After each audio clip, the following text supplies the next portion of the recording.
I like to say every time to our public and people that Carlo Castino has worked in Scarpa for over 50 years.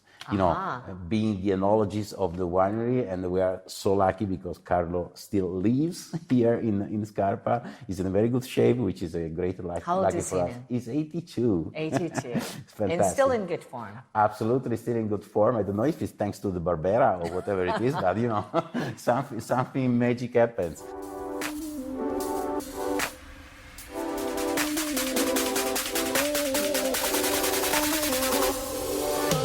Welcome to another episode of On the Road Edition, hosted by Stevie Kim.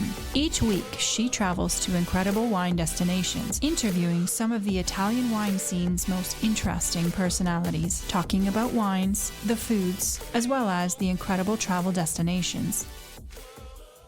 Alrighty, welcome back. My name's Stevie Kim, and we are today in Scarpa Winery in the heart of Nizza Monferrato. Scarpa, of course, it means shoes, but we're not here for that today. We are here with Davide Champion, because he is Franco Pugliese. Ciao, Davide. Correct. Ciao, Stevie. How are you? Okay, so Davide, for the interest of our audience who are less familiar with Scarpa Winery, would you like to give us a brief history of Scarpa? Absolutely, with pleasure. I try to be, quite briefly to explain the long history of the winery. And the most interesting information we have to share at the beginning is why the name Scarpa, because a lot of people don't know actually that the founder was Antonio Scarpa. So it explains already a lot of things.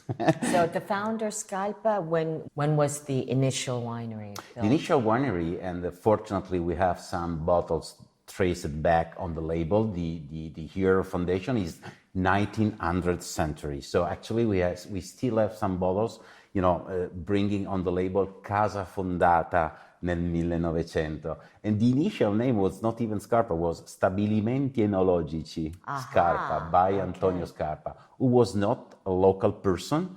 He was coming from Venezia. Scarpa is very familiar family name from Veneto, overall, and Venezia precisely.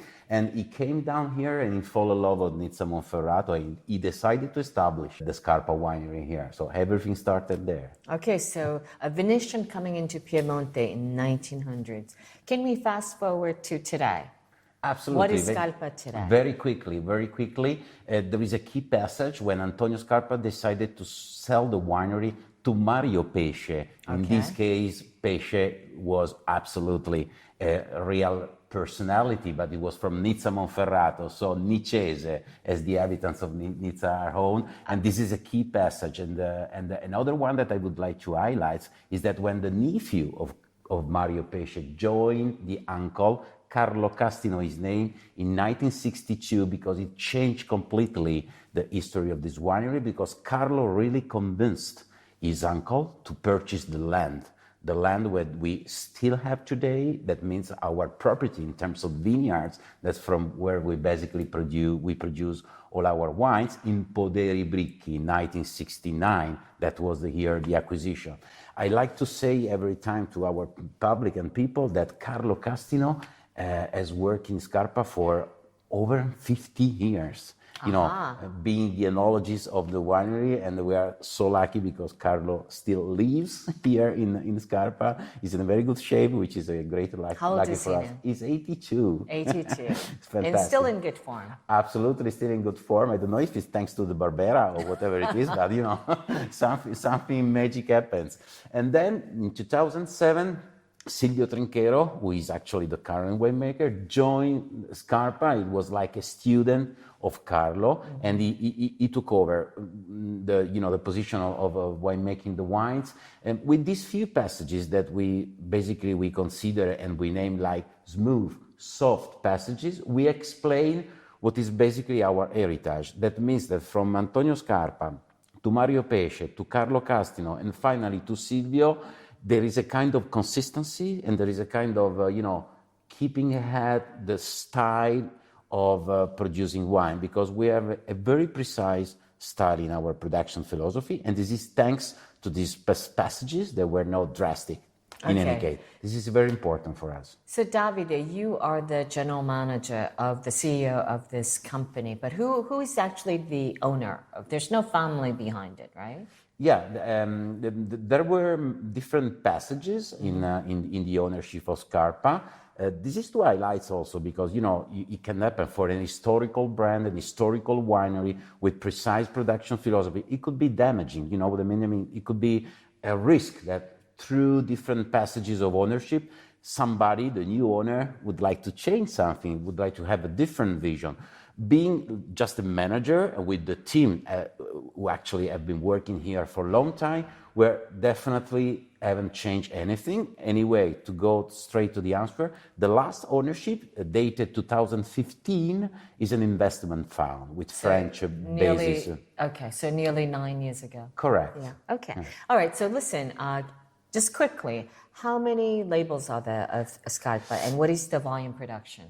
We do produce 14 different wines and we basically count on 25 hectares in our unified plot. So what I like to say that we have 25 hectares in one position only, and thanks to Carlo, who really believe as first person to the parcelization of our plots, in a very small parcel we produce many different wines. Which one? Whatever is typical of Monferrato, because being Monferrato producers ourselves, we feel, and what I've been learning, taking care of the winery, we feel a kind of obligation to really represent whatever is typical.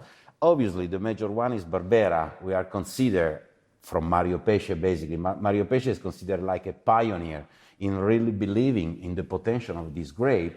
But if we exclude the masterpiece, the most important one, we still cultivate whatever is even rare in some cases, like Fresa, like Timorasso, like Bracchetto in a dry version, which is even more rare than some other, like Dolcetto, Acqui denomination, Rucche grape, Moscato d'Asti. All these wines are produced in a very limited amount of bottles per year, but we still believe in this production and we don't want to stop in producing these classic wines. So 14 different labels, including also some wines coming from Langhe, because we own lands over there as well, for a total production, which is 150,000 bottles per year. Yeah, so I kind of always imagined that Scarpa was a much larger winery. I don't know. But listen, so cut to the chase. We're going to be tasting 3 wines today. I see you prepared for us. Which wines will we be tasting? Why we decided for these wines? So the reason behind these wines, because Scarpa is definitely strongly related to one wine. When you say Scarpa, you say Bolliona. Definitely. Bolliona is our masterpiece, is our most important wine. It's definitely our signature wines. Okay. And what we want to share with you today, instead of taste different wines, different varietal, we wanted to focus on the Bolliona only because we have the possibility here in Scarpa to have a great experience, which is to taste some back vintages of Bolliona. The message in Scarpa has always been like that. We work and we produce wine for the potential aging of our wine. So longevity is a kind of strong commitment for the wineries. So we decided to do just one wine, Bolliona, in 3 different vintages. Okay. 17, 7, and 97. Okay, great. So what I would do, Davide, in the interest of time, we'll pour all the 3 Absolutely. wines, and then you'll kind of tell me the differences of these 3 vintages. So remind me again, the first one was 17. The second one is 7. 2007. Ooh, okay. And the last one? The last one is 1997. Wow. Okay. So we are tasting 3 different wines, 3 decades, basically. Okay. So, Bolliona, 100% Barbera, which is definitely the masterpiece of the wineries. And Bolliona means one of the extreme, in a positive way, expression of the varietal Barbera. Bolliona means we would like to show you, thanks to Mario Pesce first, and then the consistency and integrity of Scarpa, means we would like to show what the Barbera can express in terms of variety. So we consider Bolliona, first of all, a cru, because for us, Bolliona is a precise parcel, a precise vineyards. The way we vinify the Bolliona is basically the same vinification process followed by a Barolo. We normally takes minimum 5 years to release our Bolliona. Okay. The feeling we have in Scarpa, and what I've been learning managing the winery, is that, okay, one step is achieved, which is the releasing of the wine after 5 years of the process. But the aim, the goal, the real objective and the challenge is, how long does it last? So the potential of aging of the Barbera itself in terms of varietal, that's what Bolliona would like to be. The reason why we decided to taste with you today, Stevie, 3 different vintages, it was to show you what is overall speaking, the potential. And then we decided for 17 and 7 and 97 for many different reasons. So 17 is a quite young vintage for us. I mean, almost just released, because if you consider the current one officially is the following one, 2018. So 18 is the current release. Correct. This is the last year's release. We're gonna release the 19 officially in September. After the 5 years of process. The 7, 2 reasons. It's one of the outstanding harvests in the last 25 years. And 07, correct. And the second reason is that because Silvio Trinchero, the winemaker, joined the winery in 2007, and this is his first vintage. So he was very lucky. It's a kind of joke between Carlo and Silvio, because Carlo said, it took me a lot of years to really achieve the maximum level of quality I wanted to achieve, while you are coming here, and the first vintage is considered one of the best. Very, very, very important harvest. In 1997, so if you consider 17, 7, and 97, we wanted to show you today the 20 years of Bolliona, which is a funny game, if you want.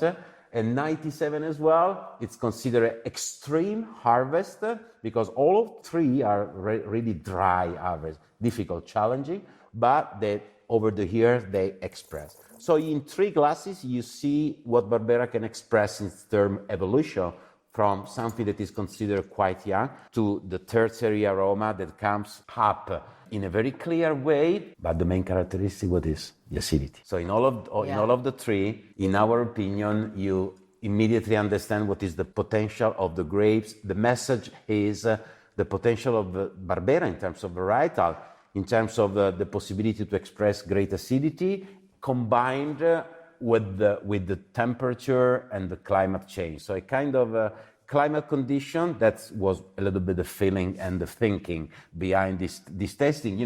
Different climate condition, but quite tough, that anyway Barbera reacts in a very good way. Well, Davide, thank you so much for having us today.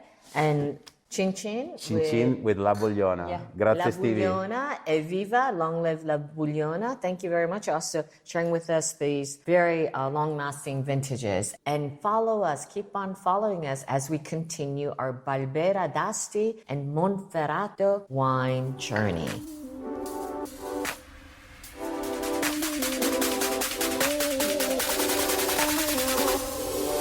Thank you for joining us on another installment of On the Road Edition, hosted by Stevie Kim. Join her again next week for more interesting content in the Italian wine scene. You can also find us at ItalianWinePodcast.com or wherever you get your pods. You can also check out our YouTube channel, Mama Jumbo Shrimp, to watch these interviews and the footage captured of each location. Chin chin!